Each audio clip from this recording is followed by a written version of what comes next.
RJD BJP को नहीं रोक पाएगी। क्यों वो लोग बीजेपी को नहीं रोक पा रहे? अगर आप ये समझते कि मुझे गाली दे के मुझ पर पत्थर मारकर, मुझ पर उंगलियां उठाकर, मुझे कुछ बोलकर आपका गम हल्का हो जाता है तो बी माई गेस्ट। हम राजा हैं और वोटर हमारी प्रजा है, तो वो ज़माना ख़त्म हो गया। आप सिर्फ वोट डालने वाले बनकर रहेंगे, आप वोट लेने वाला बनिए। इससे दो फायदा होगा, आपकी लीडरशिप बनेगी और आपके ज़रिए से आप कम्युनल और फाशिस्ट फोर्सेस को रोक पाएंगे।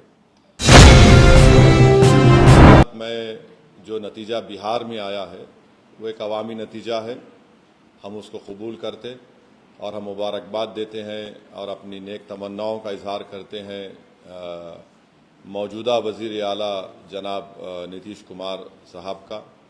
और हमारी पार्टी की तरफ से ये कोशिश होगी कि बिहार और सीमांचल में विकास हो, सीमांचल में भी बहार आए, सीमांचल में भी बच्चों की मौत ना हो, सीमांचल की महिलाओं के लिए, वहाँ के बच्चों के लिए स्कूल, अस्पताल, पुल, ब्रिज बने, इंडस्ट्रीज़ आए वहाँ पर। तो इस सिलसिले में हम उनको अपना पूरा ताउन पेश करेंगे। मैं शुक्रगुजार हूँ जुबली हिल्स की असम्बली कॉन्स्टिट्यूंसी के तमाम वोटर्स का, राय दहिंदगान का, कि उन्होंने जनाब नवीन यादव को अपने वोटों से कामयाब किया। यहाँ पर भी मैं हमारे मजलिस के दोनों MLCs का, जनाब रहमत साहब का, रियाजुल हसन अफंदी का, जनाब कौसर साहब का, जनाब यासिर अरफात का, अनवर सादात का, फराज साहब का और जानी मियाँ का, और ऐसे बेशुमार मजलिस के ज़िम्मेदारों का जो बड़ी मेहनत किए, जस्तजू किए। और मुझे आज चीफ मिनिस्टर जनाब रेवंत रेड्डी साहब ने भी फ़ोन करके शुक्रिया अदा किया, मैंने उनको मुबारकबाद दी।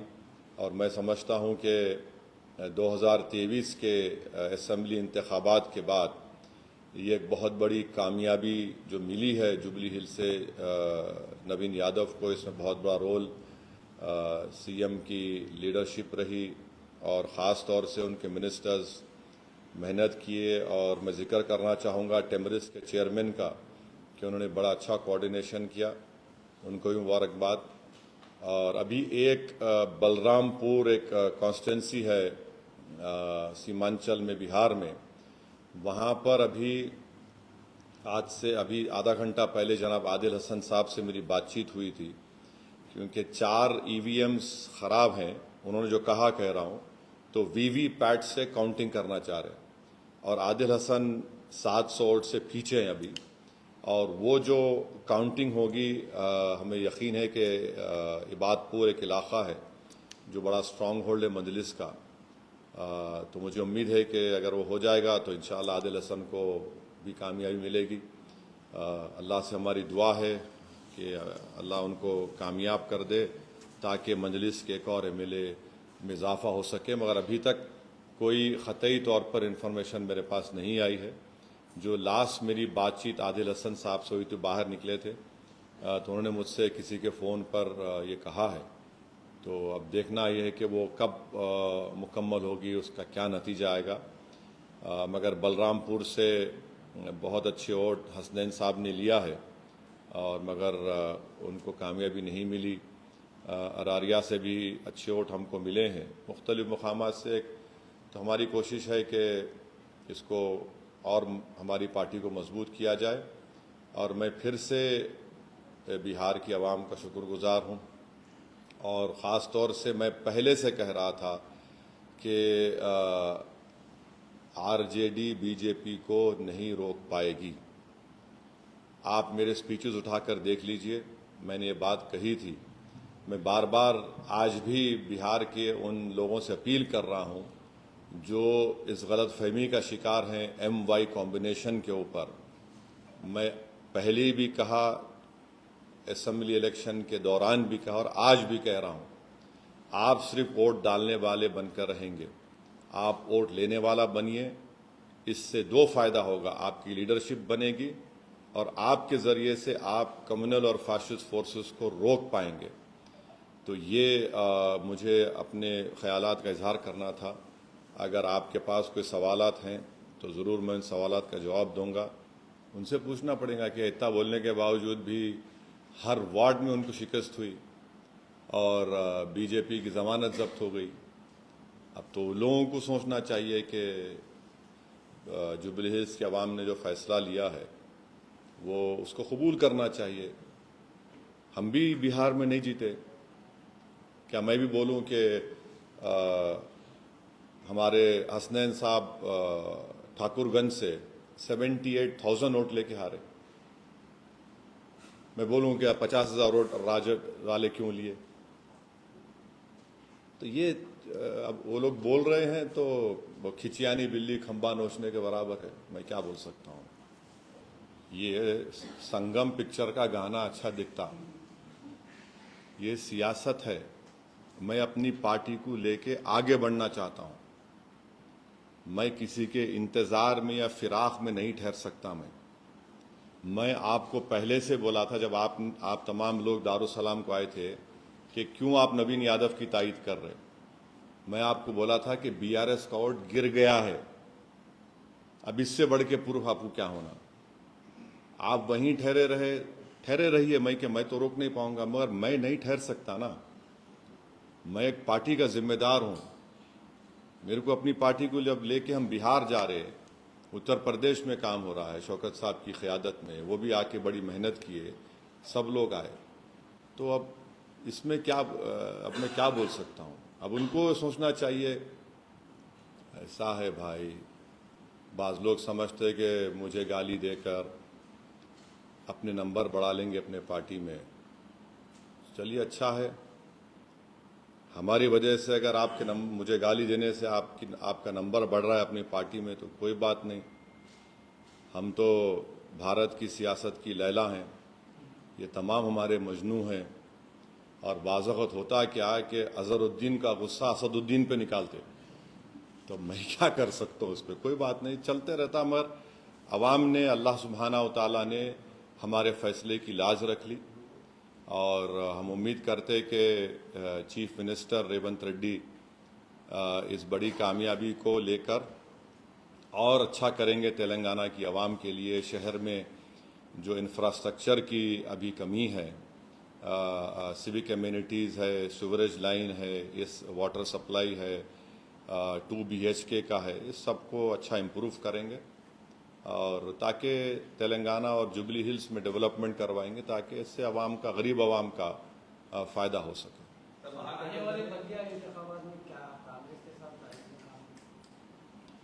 नहीं, इतना जल्दी कुछ बोल नहीं सकते। जब सही वक्त आएगा उस वक्त कुछ मैं अपनी राय का इज़हार करूँगा। मुझे अपने पार्टी के ज़िम्मेदारों से मशवरा करके ये फैसला लेना पड़ेगा। अभी तो बहुत जल्दी है, कुछ नहीं बोल सकता हूँ। महागठबंधन के जो नतीजे इस वक्त आप देख रहे हैं सर, वो आप किस वजह से नजर से देखते हैं कि कहाँ पर महागठबंधन की चूक है, क्या यहाँ पे उन्होंने अवैध फैक्टर यूज करना चाहा? आरजेडी के तेजस्वी यादव ने आपको एक्सट्रीमिस्ट भी कहा था और फिर 18% मुसलमानों को रखते हुए नाम सीएम के नाम ना देना, तो क्या ये तमाम जादू बेकार चला गया वहाँ पर? अब जाहिर है वो अपनी शिकस्त का तज्जिया करें तो उनको पता चल जाएगा बहुत से चीज़ों का। मगर ये हमको नज़र आ रहा था। यहाँ पर कई ऐसे सहाफ़ियाँ हैं, इन्हों बाद में आप ऑफ द रिकॉर्ड पूछ लो उनसे, मैं उनको क्या बोला था, कितने सीट आएंगे एनडीए को। तो ऐसे कई हमारे सहाफ़ी दोस्त हैं, हमारे दोस्त हैं। मैं सबसे एक एप्रीहेंशन का इजहार कर रहा था कि देखो ये लोग इस तरह आगे बढ़ रहे हैं। तो बड़ी अफसोस की बात है कि मेरी बात जो मैंने करा था वो सच हो गई, जिसका खदशा था मेरे को। तो अब ये उनको सोचना है कि क्यों वो लोग बीजेपी को नहीं रोक पा रहे। अगर आप ये समझते कि मुझे गाली दे के, मुझ पर पत्थर मारकर, मुझ पर उंगलियां उठाकर, मुझे कुछ बोलकर आपका गम हल्का हो जाता है तो बी माई गेस्ट। मगर अगर आप वाकई में कुछ कोर्स करेक्शन करना चाह रहे, अब जैसा मैं सुना अखिलेश यादव का स्टेटमेंट आया, उन्होंने बोले SIR की वजह से, कब तक आप के ऊपर बकवास बात करेंगे? छोड़िए इसको, आप देखिए आपकी कमजोरी कहाँ है। अगर आप इस तरह से सोचते रहेंगे कि हम ये हैं और हमको जनता वोट डालेंगी, ऐसा नहीं होने वाला है। आपको इन सबसे पहले तो आपको बड़ा हम्बल होना पड़ेगा। अगर आप ये समझेंगे कि हम राजा हैं और वोटर हमारी प्रजा है, तो वो ज़माना ख़त्म हो गया। ओवैसी अगर बिहार में इलेक्शन लड़ते हैं तो ये कहा जाता है कि वोट करने के लिए आए, जबकि जन स्वराज में तक खाता भी नहीं खुला, तो आप इस पर क्या कहना चाहते हैं? एक बात सुनिए, अगर इंडिया अलायंस नहीं जीत रहा वहां पर, कितने 30 सीटों पर शायद, अब नहीं मालूम काउंटिंग कि 30 ऑड सीट, 34 पे अगर आप, तो आप बोल सकते कि दूसरे समाज ने हम वोट नहीं दिया? आप नहीं बोल सकते ना। क्या आप बोल सकते इस कास्ट ने हम वोट नहीं दिया? आप नहीं बोलते। मगर आप ये समझते कि मुसलमान आपका एक कैप्टिव है, बंधुआ मजदूर है। कब तक आखिर ऐसा आप बोलते रहेंगे? और हम तो मुस्लिम समाज से अपील कर रहे हैं कि आप वोट डालने वाले मत बनिए, सिटीजन बनिए। वोटर मत बनिए, सिटीजन बनेंगे तो सिटीजन विद राइट्स आपको मिलेंगे।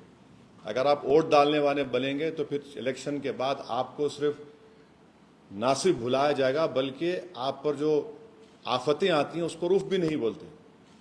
ये हम कंसिस्टेंटली बोल रहे हैं। उम्मीद करते कि इस नतीजे से पूरे देश में एक पैगाम जाएगा, खास तौर से अल्पसंख्यक समाज के माइनॉरिटीज़ को, मुसलमानों को, और जो सेकुलर जहन रखने वाले लोग हैं। हम उम्मीद करते हैं कि वो देखें कि क्या क्या रीजंस हैं। आप उठाकर सिर्फ 2 चीज़ों को बोल देंगे तो फिर ये नहीं होने वाला है। पप्पू यादव ने कहा था कि अगर आमोर एमआईएम जीतती है तो वो पॉलिटिक्स छोड़। अब नहीं मालूम उनको कौन कौन छोड़ के, बहुत से लोग छोड़ के चले गए उनको। अब और कौन कौन छोड़ते, उन्होंने क्या करते, मेरे को नहीं, मैं तो नहीं बोला ऐसा। मैं ये बोला हूं कि पहला इलेक्शन हम आ रहे थे, हम बोले सीमांचल नहीं छोड़ेंगे। दूसरा जीते, हम 5 जीते, आप हमारे एमएलए को तोड़े, हम जीते, हम तोड़े, हमने कहा नहीं छोड़ेंगे सीमांचल को। आज फिर हम कह रहे हैं, अल्लाह ने हमको कामयाबी दी, हम सीमांचल नहीं छोड़ेंगे। हम जहां पे जाते छोड़ते नहीं, वो मेहनत करते। हम इस तरह के दावे नहीं करते। अब जो इस तरह के दावे किए हैं, अब ये सवाल उनसे पूछना आप पर वाजिब है।